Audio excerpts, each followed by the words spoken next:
How you doing? Joe McCall here, the Real Estate Investing Mastery Podcast. Hopefully you can hear me okay. I'm on my old microphone right now, but I've been having some issues, but I think we're going to be okay. This is going to be a good episode. I've got my good friend and one of my mentors, Richard Roop, on the podcast today, and we're going to be talking about how to find more leads, which equals more deals, with little to no cost. And we're also going to be talking about one of my favorite strategies that I learned originally from Richard. And I'm also starting to focus more on this today, all about the what he called the ultimate strategy of finding free and clear homes and structuring owner finance deals. So this is going to be really, really insightful, educational, and important. You need to pay attention to this. All right. But first, a couple announcements. Number one, this podcast is brought to you by my book. It's a little book here. It's you can read it in about 2 or 3 hours. I say this often. I spent so much time writing this book. When I got it back from the printer, I was so discouraged because it was so short and small, right? But started reading it, and the feedback that I've been getting, it's been really, really good. People love this book, and it's really the strategy that I used to quit my job way back in 2009, just with flipping lease options. And I talk about how to do that from beginning to end in this book, and you can get it for free. Just pay a little bit of shipping and handling, and I'll send it out to you. You can't get it on Amazon, so get it here at WLObook.com, WLObook.com. And I also have the same book on audio. You can get it for $1.99, I think, at WLOaudio.com. And just as a heads up, remember, I don't know, some of you all remember, even back a few years ago, probably 5 or 6, 7 years ago, I had a book called Brilliant at the Basics. And I've been thinking a lot about that book, and I'm thinking about resurrecting it and bringing it back and updating it. And I'm going to do a Brilliant at the Basics new version for lease options. And I'm thinking about doing another version then for wholesaling. So it'll be 2 different books. And I'm kind of announcing it here on the podcast to hold, so you all can hold me accountable to getting that done. Okay. So go check it out, WLOaudio.com, or go to WLObook.com. And a lot of you guys are right now watching on the Facebooks or the YouTubes, and I'm going to bring Richard on here in a minute. But if you're watching this, tell us hi, tell us where you're from. And also, if you have any questions, please type them in the chat. Any comments that you have, type them in the Facebook comments or the YouTube comments, and they will show up here on my screen, and hopefully I can bring them up, especially if some of you guys have some questions for Richard Roop. This is the time to ask them, okay? So just say hello, say hi in Facebook and YouTube. Let us know that you're out there, and if you have any questions, type them in, and I'd love to bring you on, okay? So are we ready to get the man of the hour, Richard Roop, in? Richard, how are you? I am doing awesome, Joe. How are you? I'm doing really good. So we've been having a little technical issues here. So please, Richard, feel free to interrupt me if my mic is going out, and it's sounding weird. But I will raise my hand. Okay. All right. You're looking good. Thanks for being on the podcast. I've gotten some really good feedback from being on you being on my show before. Thank you for being here again. Oh, that was a great show. I probably listened to it 3 times myself. Did you? That was... Those of you that don't know what we're talking about, Richard kind of spilled the beans and shared the whole enchilada, whatever that means, but just talked about kind of what happened over the last 5, 6, 7 years. Richard is, those of you that don't know, let me just give you a quick introduction. He's one of the guys who got me started in the creative real estate side of things. I learned a lot about owner financing and subject twos and lease options from Richard, and all of those, probably hundreds of CDs that I have from you, and way back, starting in like 06 through 09, pretty much, for 3 or 4 years. I remember I had so many CDs in the back of my car that I couldn't keep track of them anymore. They were just back there. I'd listen to them and I'd forget to put them away or something. But glad you're here. And Richard, we've got a lot of people here. We got Rob from Jersey Shore. Skip says, hey, what's up?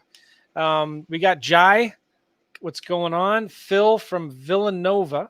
Nice. And Rick is saying hello as well. So thanks for being here, guys. Go check out that podcast I did with Richard Roop just a few weeks ago. And Yeah, look at this. Aishu says Richard Roop has been around in the creative real estate financing field for the longest time. You've been around for a long, long time. Well, not the longest time, but A while.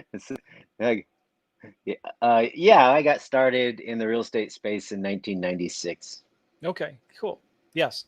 So we go deep into all of that stuff on the previous podcast. So guys, go to realestateinvestingmastery.com and do a search for Richard Roop, and you'll see that other podcast that we did there. Listen to it. It's an amazing story. And Richard is finally coming back, which I'm excited for. And I'm really glad that he is. And so he was active on Facebook, and I said, Richard, hey, can I get you on the podcast? I'd love to talk with you a little bit more.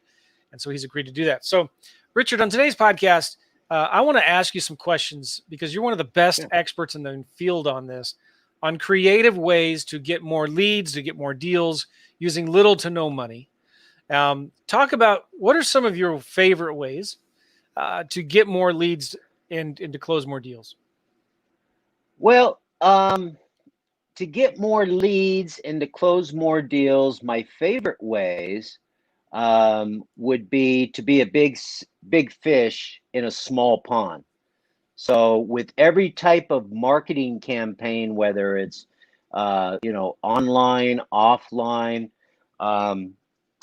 flyers, direct mail, signs, letters, anything that you're doing to generate leads, if you can focus all of your efforts into a small market or a small list and hit that market or list over and over and over, that gives you that will double your response if you just hit someone 4 or 5 times over a period of time to the same list.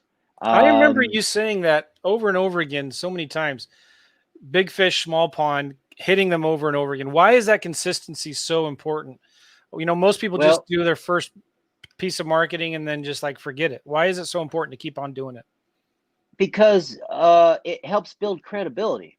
Okay, if they see you more than once, it actually you become real to them. It also people will get your marketing message and they're interested, but they're busy, so they'll say, "I'll get to that later," and they forget about it. So you remind them, and they say, "Oh yeah, I was going to do that. I'm gonna call," but they don't, and then they get the third one. Oh, okay, I'll call. That's the mechanics of it. By being a big fish in a small pond, you can actually afford to hit people over and over and over. So it's much better than sending 10,000 postcards to 10,000 people one time. It's much better to hit the 2,000 people 5 times. Okay. You'll get more deals. You'll make more money for the same cost. Explain what a small pond is. Like, is that just like 2 or 3 zip codes? How do you define that? I actually started doing some one-on-one coaching. We had a great coaching program back before I retired for 5 years. And I'm working with some coaching clients, and we're actually working on their farm areas. And my opinion, I bought over 500 houses in a county of 14,000 people. Wow, really? Yeah. And so maybe 80% of my deals were in that county, and then maybe another 20%, 30 minutes away down in Colorado Springs. Okay. But I was a big fish in a small pond. I would do direct mail. I would do signs. They would see me driving around in my Lexus that says "We Buy Houses" plastered all over it. Right. Yeah. We had a small community newspaper, so I could run a full page ad for $800. Really? Okay.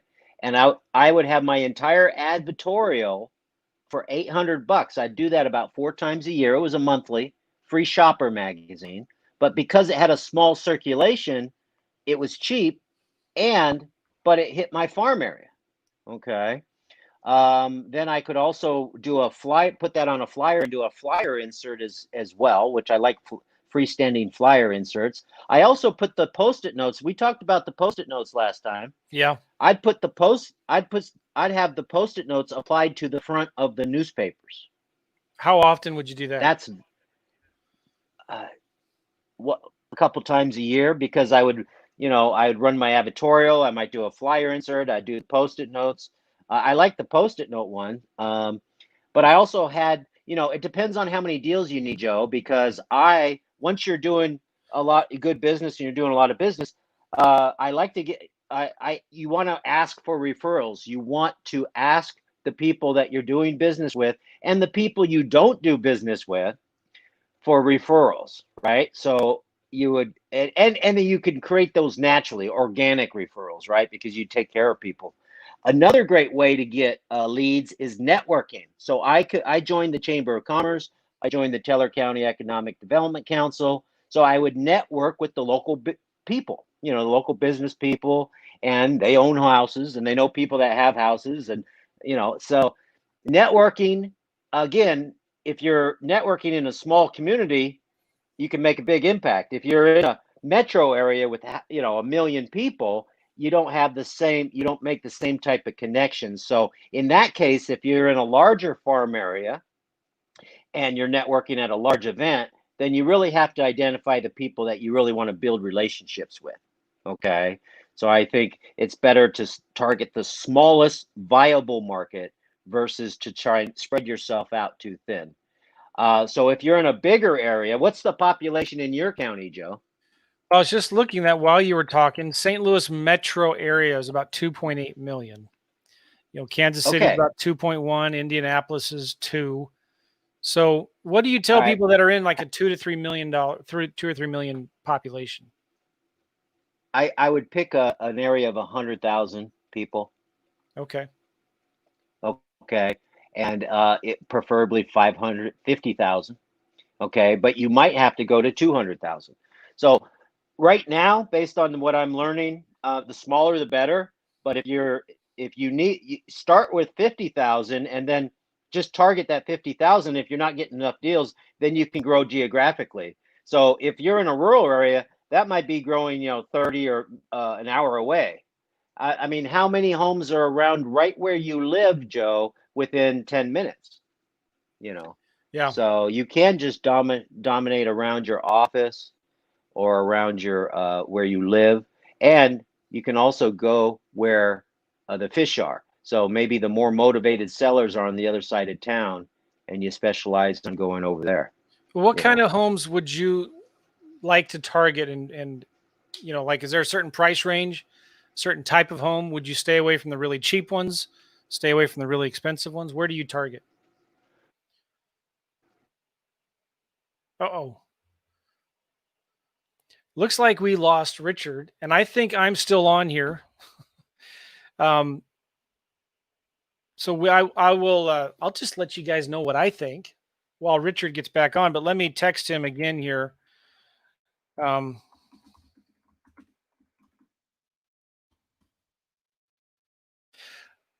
me, oh, I see him coming back.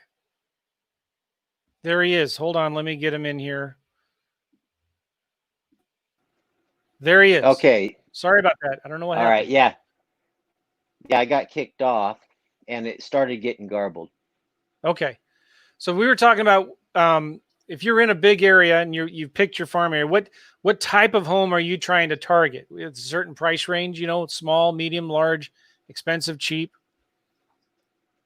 Well, you mentioned about talking about the ultimate strategy for buying houses, going after high equity deals that you can do in any price range. But typically, if you're going to be a transaction engineer, okay, I like just the medium price range and below. So the medium and lower, not the low end stuff that neighborhoods you don't want to walk around in at night. You want to be able to.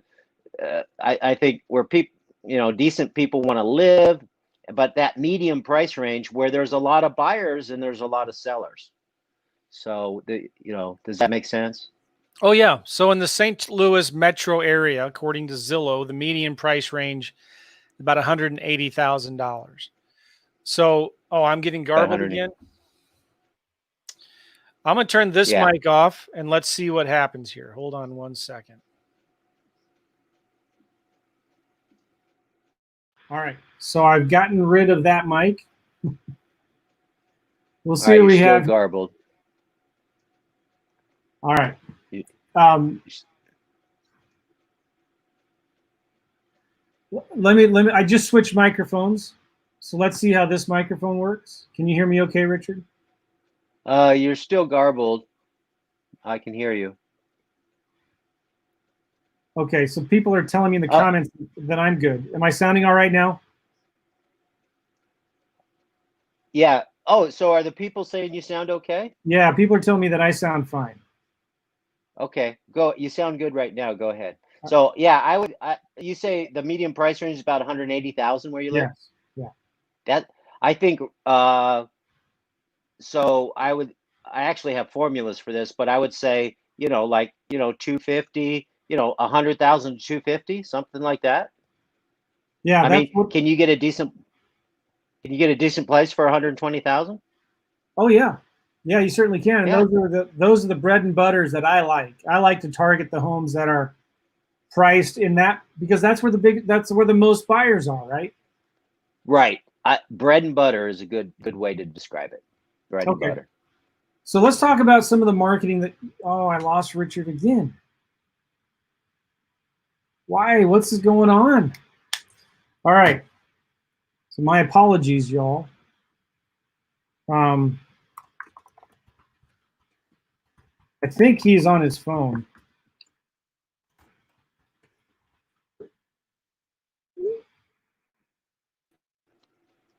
Sorry, Richard. I don't know what's going on. Are you on your phone? I am on my phone. Do you think I'd be better on my laptop? Probably. Let's go ahead and try that. I'll go ahead and I'll use the same link. Okay. I'll jump in there. All right. Let's see. I got schedule. Okay, you sent me the link to. I emailed it to you as well. All right, I'm going to go ahead and jump off, and you'll Okay. see me in the studio. All right. Okay. All right. So we will we'll edit this hopefully live in the podcast. I mean, like, we'll edit the live from the podcast when it gets released. But I see Richard back already. I'm fast. That is fast. There you are. Okay. This is probably better. All right. So we were talking about what's areas, the farm area, the big fish, small pond. What are some of your favorite marketing strategies? I learned a lot about direct mail and postcards from you. Do you still like postcards?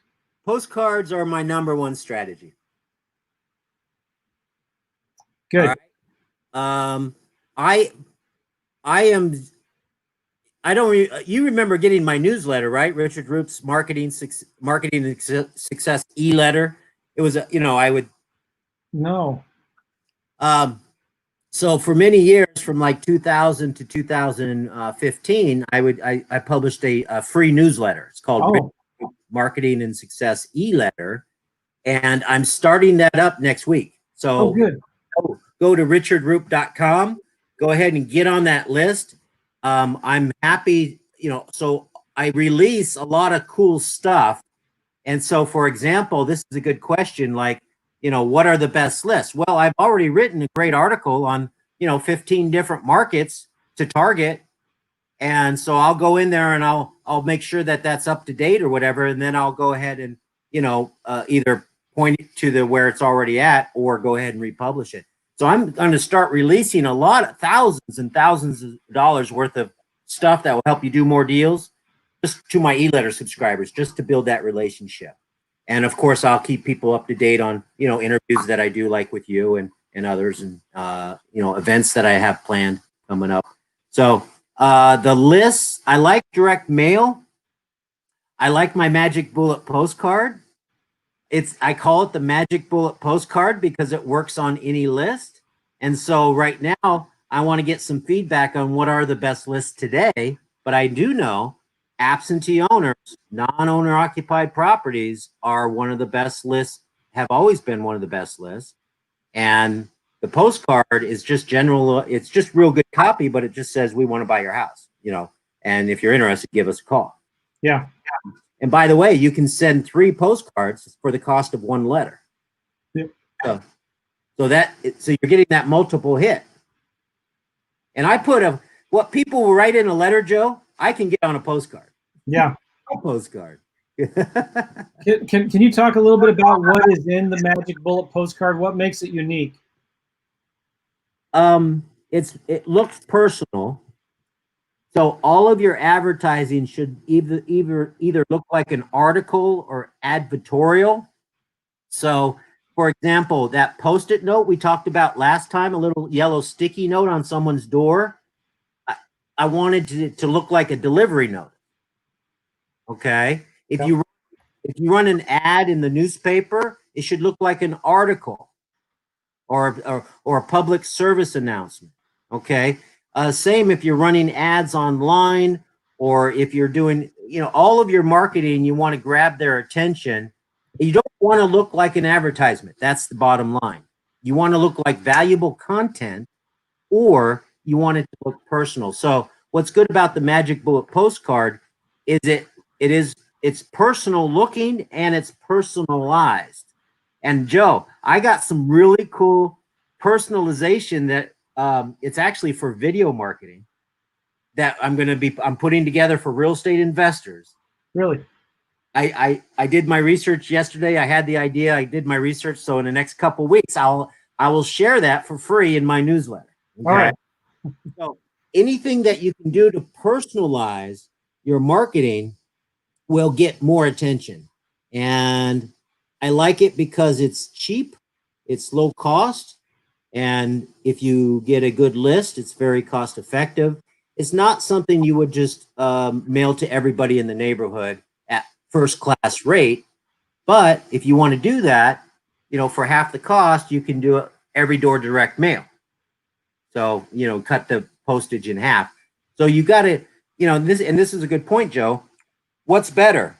Putting a very lengthy sales message to get them to call you on an oversized postcard and have that go to everybody in the neighborhood, or send it specifically to absentee owners in a wider geographic area. So the small postcard is first class. Okay. Every door direct mail is bulk rate.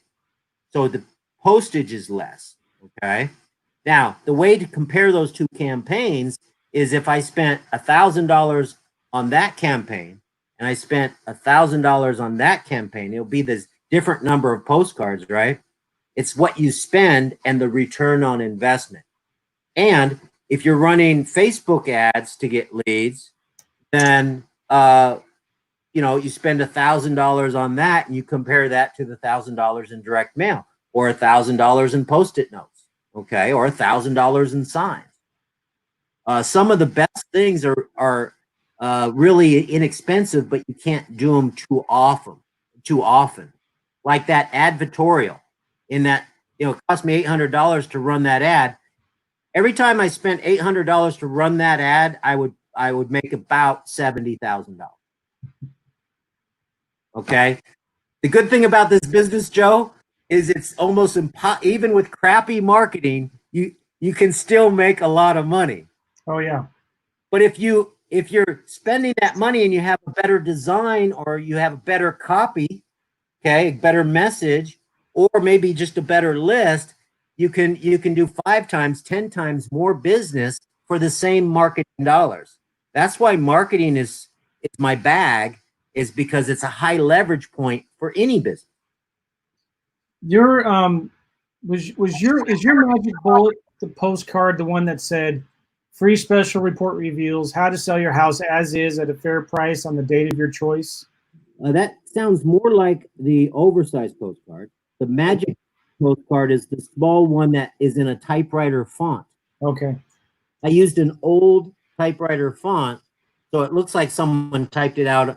People know you're not typing it out on a typewriter, but that's what it looks like. And it's personalized with their name and their county and their property address is merged right into the message. And then we would have some graphics. We'd have a handwritten signature. We'd have a few handwritten notes on the postcard to make it a little more personal. And it was just black and white. Yeah, I think I found it here. Dear individual name, our real estate investment company is interested in buying your property at address in city. That was a personalization. We're looking to own more real estate in this area and can offer you top dollar because of our long-term buy and hold approach. So if you're interested in selling, I can go on and on and on.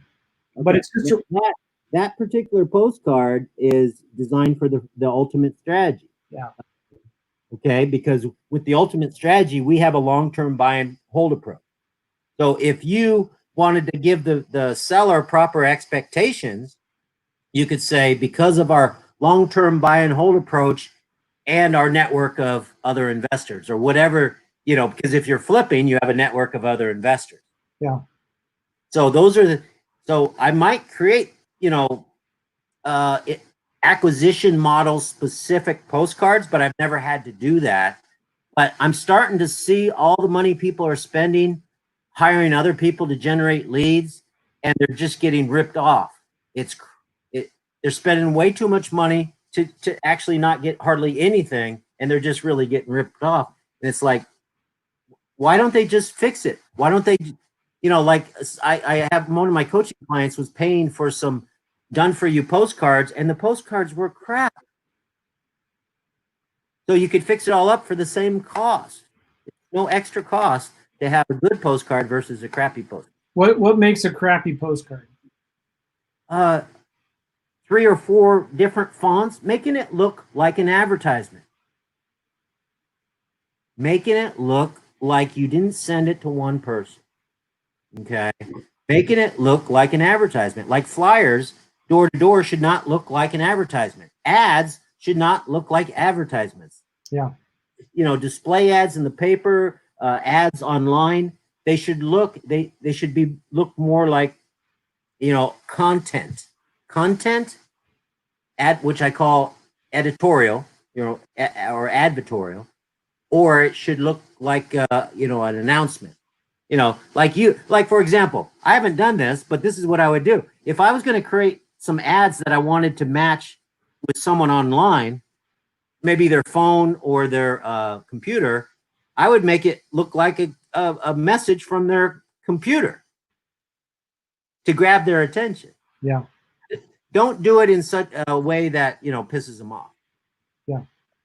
So, what was I going to say? Oh, yeah. Some of your older postcards, you would say, you know, call our 24-hour recorded hotline to listen to a voicemail. Then you'd give them another option to visit a website to read the special report, or call the office to talk to somebody live. You still like that, where you give them 2 or 3 choices to listen to a voicemail, go to a website, or call your office? Yeah, it depends. Okay, so on a small PostIt note, I may not give them the opportunity to call direct.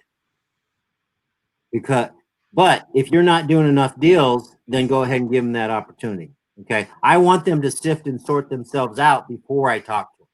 Okay, what I want is I want my marketing to do all the work for me. So when they do call me, I'm happy to talk to them. But if I have to sift and sort through a bunch of people just to find someone that, you know, makes sense to talk to, I don't have patience for that. But I would hire someone else to do that. Okay. Yeah. But you don't have to. You can actually, on a PostIt note, we would drive them to the website, or like you said, maybe a free recorded message. Now today, you could also do the texting. Yeah, that's one of the things in my strategic marketing secrets course. We all the different ways to generate leads. We actually covered mobile, you know, mobile marketing, you know, signs, online, offline, flyers, all the things we're talking about. It's not that complicated. We actually talked about most of the best ways to generate leads, these different types of media. Okay. What people get caught up on is chasing this shiny object. You know, they think, okay, I'm going to get leads through social media, and I'm going to do everything to get all my leads on social media. Okay, but that's just one platform. That's just one channel. Okay,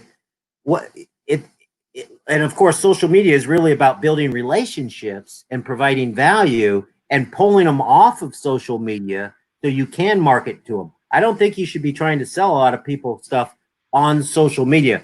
That's different when you actually have an ad, right? But on social media itself, it should be about providing value, content, having a party, building relationships, building your credibility. That's what social media is about. But you can create a Facebook page and sell on your Facebook page. So there's strategies around using Facebook and YouTube and LinkedIn to do real estate deals and to do all different types of business. But it all comes down, it's just a platform. What really is important is to have a good approach and a good message and hit them over and over with different hits. And let's see, so a good message, hitting the right people, and over. Something else that came to mind. But it's the consistency that's most important, isn't it? It's just, even if it's the same postcard every single time, it's that consistency that's important. Well, some people think, yeah, you have to have, hit number 2, hit number 3, hit number 4. That's kind of the collection model. Okay. It's like Dan Kennedy's magnetic marketing model. And you can do that. In fact, I know people. See, here's what I like to do, Joe. I like to be honest in all of my copywriting. Okay. So I know someone else, they showed me this card. He would send it out one time and he would say second notice. Hey, we didn't hear from you the last time we mailed you. This is your last chance. But he's lying. Don't start a relationship with lying. Don't lie at all. You don't have to. What I would do is I would just fix that. I would say, I've been so busy. I meant to send you a postcard. I wanted to send you a postcard, but I thought it'd be, I had to get it out. I didn't send the postcard before, so I want to get you out now. So this would have been your second notice. One of the other things that's bothered me also with some postcards I see is I only have enough money to buy 1 or 2 more properties this month. Bullshit. No. Right? I see that all the time. You know what? Drives me crazy. Here's the deal, Joe. Anybody who has any marketing tools that they want to improve on, I will be happy to critique them for you. And especially if you allow me to show the before and after, and I can post it to social media or in my newsletter. Well, that'll be cool. I do that all the time. I would love, the one I was telling you about with the client. I want to do that with that. I had a real estate agent hire me. He has an office of 175 agents. He's one of my past, students. He's very successful. Now he's got 175 agents. So he still buys houses, but he's a broker and he's running this office. And every month he was running Valpak and Money Mailer. Okay. So he had a little flyer in the Valpak. It was a hodgepodge of things that he put together over a couple years. He would just kind of update things now and then. It was a complete mess. Right? But he was still spending $1,500 a month to get that out. So I just spent, half a day taking that and converted it into an awesome Richard Roop style advertorial, marketing message with a good headline, reasons to respond. Because on his other ones, he had too many reasons to respond. Really? He had too many offers. Here's the deal, Joe. When you send out a postcard or anything, what do you want them to do? Do you want them to call you or visit your website? Do you want them to fill out a form? What is the next step? So like we were talking about on a small PostIt note, maybe they don't have enough information. I want them to go online or listen to a pre-recorded message. Then I'm happy to give out my contact information. But if someone's not getting enough leads now, go ahead and add that extra option because you want to be talking to sellers. So how do you do more deals? Talk to more sellers. How can you do that? You could do that today. You could go on Craigslist. You can go on Zillow. You could be talking to sellers today if you need more deals. So that's what's great about this business. If you have more time than money, then you can still do deals. But I want you to do a deal so you can take that money and systemize that and leverage your time because that's going to up your results 5, 10, 20 times. Yeah. By just marketing systems together. And a lot of people don't have marketing systems. They don't have good marketing. That's always been the case. I mean, I was always the go-to guy for that, but I still see it today. So people know the strategy, like they learn your strategy. And I don't know what you teach on marketing, Joe, but I know that you teach people a good strategy for acquiring properties, using your lease option model. And I don't know everything about it, but people know that. But now they need, if they have to cold call sellers out of the phone book or out of the newspaper, people just aren't going to do it, and it's not the most effective way. So let's talk about the ultimate strategy for me. Okay.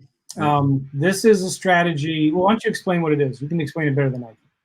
All right. The ultimate strategy is what we call, you can target any type of property in any market, where you target houses that have lots of equity. So preferably free and clear.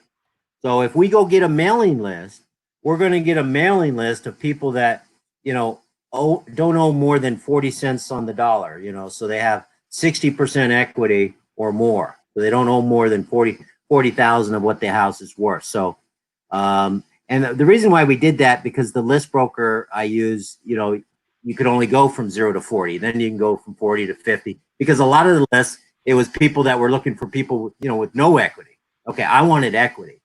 So that you target homeowners in your farm area with the type of properties in the price range that you like that have equity, and then you mail them postcards. Okay.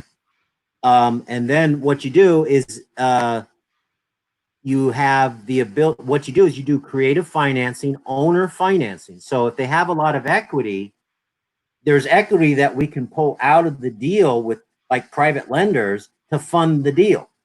Or, we can pay all cash. Okay. Now, if it's free and clear, we have every model on the planet. Now, all these different acquisition strategies still apply, including lease options. Okay. As far as controlling their house with the lease option. Now, what we negotiate is seller financing for their equity. Okay. 0% interest or very low interest, so that we get rapid principal reduction over time. So it's a buy and hold approach. It's typically going to be like a pretty house approach. Okay. If the house does need work, you can raise the money from the equity in the property to fix up the property and then hold it. Okay. But when you create 0% owner financing, how quickly do you want to pay that off, Joe? Well, I don't. So would you, in that point, I mean, I do want to pay it off, but I want to hold it. You want it to go as long as possible. Yeah. Go ahead. Well, I want to hold it for as long as possible. Well, how soon do you want to pay off a 0% loan? I don't know. I not very quickly. Okay, so here's the deal. You have the choice. You can have the seller take no payments.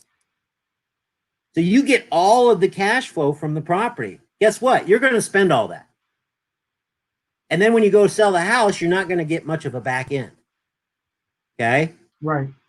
Because this allows us to pay top dollar for the house. If you sell it in a couple of years and you sell it for what you bought it for after cost and everything, you don't have a back end. But you've collected, $1,500 a month positive cash flow for 2 years. Sure. So if you want cash flow, you can set it up that way.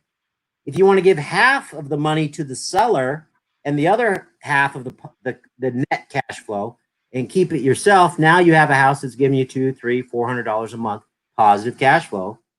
And the money you're giving the seller is paying down the money you owe them on the mortgage because they're the better. Right? Yeah. Or now, and then in that case, you've paid down the house and then you've reduced what you owe over time. So the longer it goes, the bigger your back end, and you have that potential of appreciation over time. During that time, though, are you just renting the house out, or are you selling it are you creating a wraparound mortgage and selling it on owner financing for You got 10 the years? three common exits. Number one, you can just rent it to a tenant. I would never do that. You know why?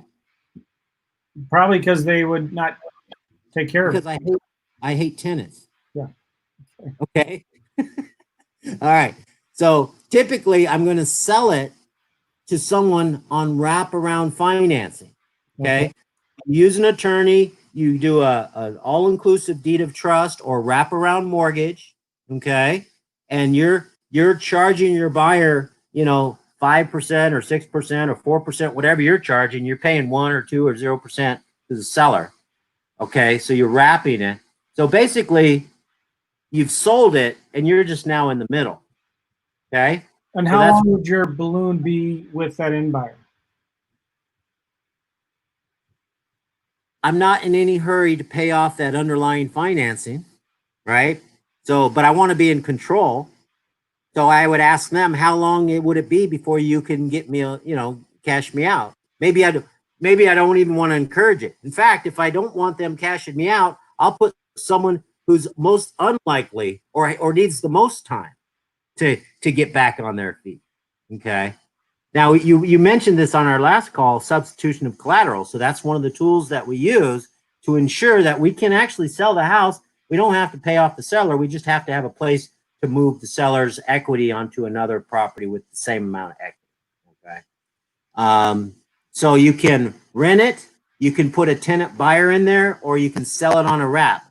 My favorite is, and the easiest, is a tenant buyer. So why would I not just rent it? Because if I just want to rent it, I'm going to put a tenant buyer in there. If I don't want them to close, then the smallest amount of purchase deposit I get, the easier I make it for them to get in the house, the less likelihood that they're going to perform. So if you want them to close, get a lot of money down. Okay. If you want to keep it, take a couple $1,000s. I'd rather take a couple $1,000 non-refundable purchase deposit than a refundable security deposit. Right? So if they do buy it in a couple 3 years, yeah, you're still going to make money because you've been paying down that principal every month for the last 2 or 3 years, right? Okay, let's say I have a 15-year plan with my seller. I don't have to pay them off for 15 years. And I told them, if I tell them up front, if I sell this in a couple years, I'm going to, I want to have the right to move your mortgage to another property. Okay. But if I ever do that, I'll give you the opportunity to get paid off early. So they already know this is going to go 15 years. So if I sell it in 2 years, I call them up and I said, I'm selling the property. I have two choices. I can move your mortgage to another property, or I can pay you off early. Do you want to talk about being paid off early?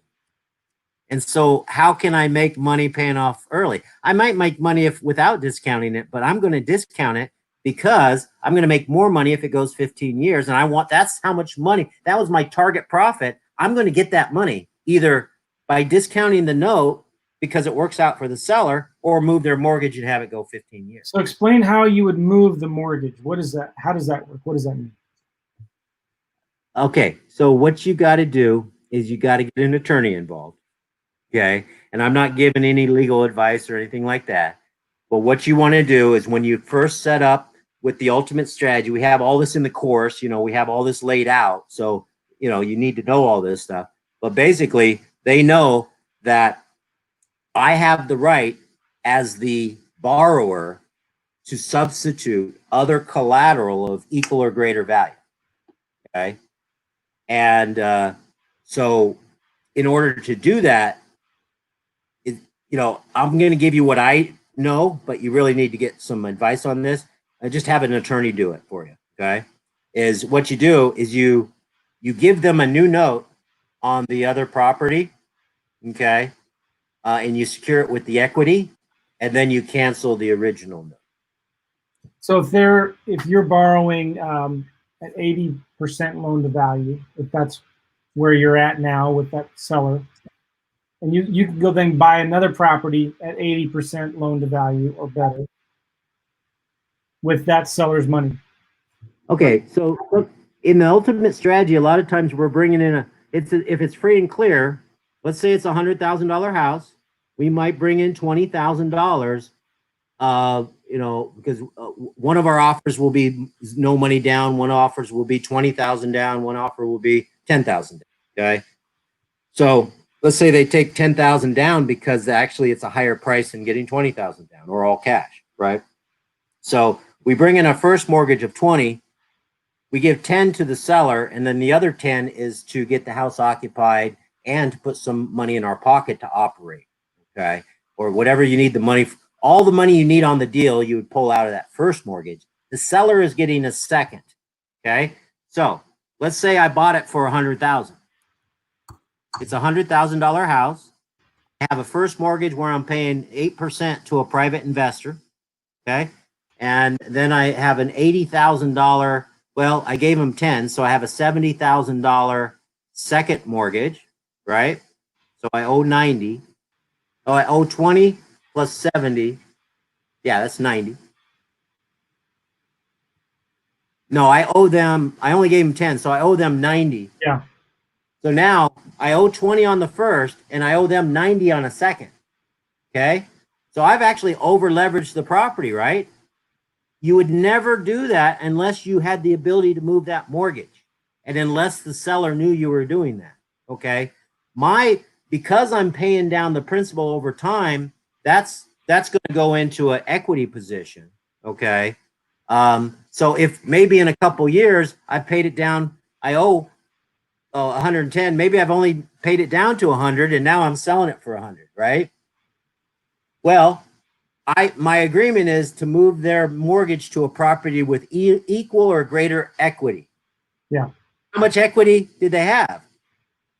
Zero. I mean, they had 80,000 was secured by 80,000, right?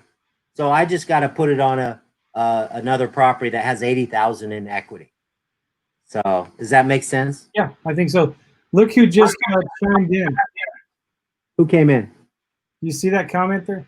Dan Duran, the marketing man. Yeah, sounds very interesting.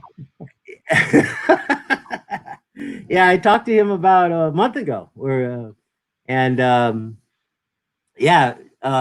talked to him about last August. He called me up and he said, Dan Kennedy died. Oh, that was a rumor that was going around because we're big fans of Dan Kennedy, and we found out he was on hospice. He didn't die because Dan released this letter that was like his deathbed letter. And I remember.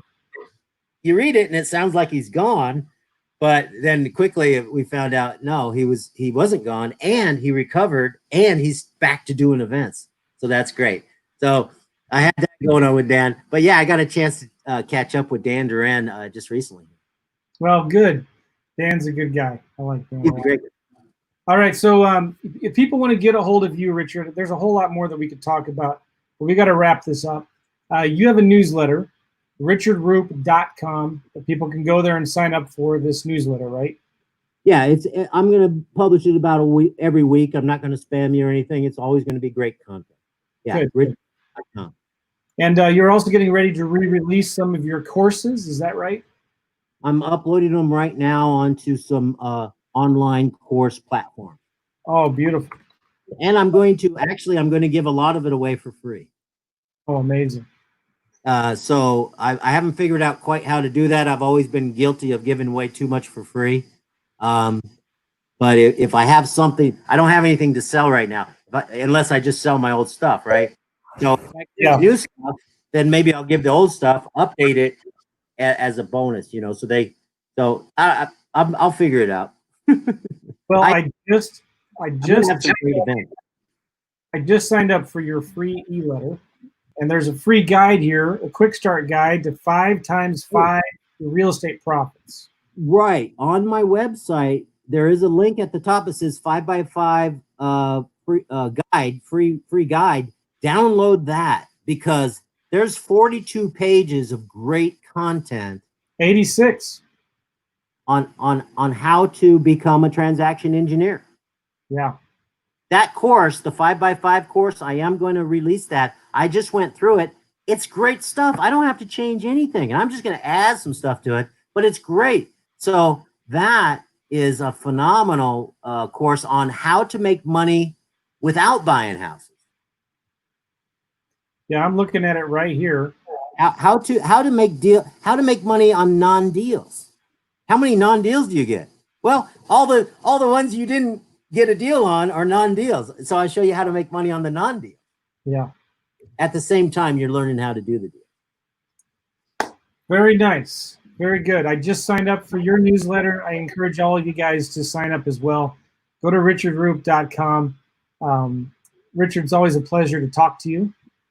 And, and I invite everybody to just follow me on social media. That's a good way if you want to interact. Get on my newsletter. Joe, this is I love, as you can tell, I love sharing this stuff. I'd love maybe sometime down the road we can actually do a Q&A call, because I love solving, the challenges that people might be having. So maybe somehow we can do that. That's a good idea. We should talk about that. All right. All right, guys. Thank you so much. Go check out richardroop.com and this 5x5 profit system. I'm looking at it here, and it's 8. You said it's 40-something pages. It's 86 pages. Well, there's 40 pages of marketing material that's 10 years old. Ah. Okay. So actually, the other 40 pages is a real description of all the stuff that I have that I'm actually maybe going to be, re-releasing. But forget about all the offers. There's nothing for sale in there. Okay. But actually just reading all that, the description of it gets you real motivated and shows you what's possible in your real estate business. Well, this is good. Look at this. 8 reasons why you should not do a deal. Number 1, it requires cash out of your pocket. Obviously, don't ever tie up your cash in properties. Number 2, there's negative cash flow. Never buy a property with negative cash flow. It's over leveraged. The seller owes more. There's extensive repairs. It's an undesirable property. It's listed with a real estate agent. Limited financing options like luxury, high-end homes, mobile homes, vacant land. Challenging market where it's very rural, located too far, low buying and selling activity, war zone. I would add maybe number 9, don't buy a deal where you don't have more than one exit strategy. Right. You always want multiple exits. And by the way, that list is the reasons why you wouldn't buy a deal. Right. But you can overcome some of those reasons if it's a good enough deal. Yeah. All right. Well, thank you, Richard, for being on the show again. I appreciate it. All right, no, great talking with you, buddy. Sorry about the technical problems we had here. I apologize for that too.